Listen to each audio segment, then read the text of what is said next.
Вит халуун ваксыг хэрхэн хэрэглэх вэ? Хамгийн эхэнд арьсаа сайтар угааж хатаагаарай.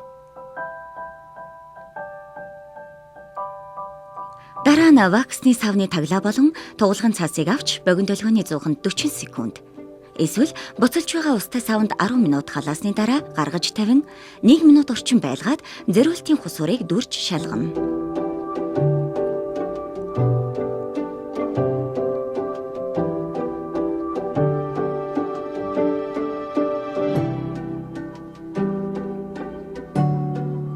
Усны ургалтын зүг ваксаа нэмгэн түрхэж хуулах цаасыг дээр нь шууд нааж мөн адил усны ургалтын зүгт ээлж өгнө. Одоо арьсаа сайтар татаж байгаад цаасны дугуй хэлбэртэй хэсгийг барин усны ургалтын эсрэг зүгт нь нэг удаагийн хурдтай хөдөлгөөнөөр татаж хуулна.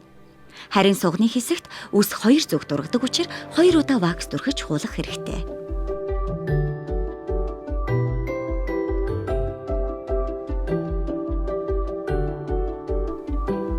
Бикини хэсэгт хэрэглэхдээ баг багаар хэсэгчлэн түрхэж ваксдуул зохимжтой ба эмзэг хэсэгтээ хүргэхгүй байхыг анхаараарай.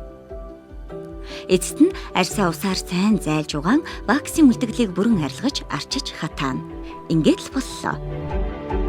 Вит торгомсох мэдрэмжийг 6 минутанд.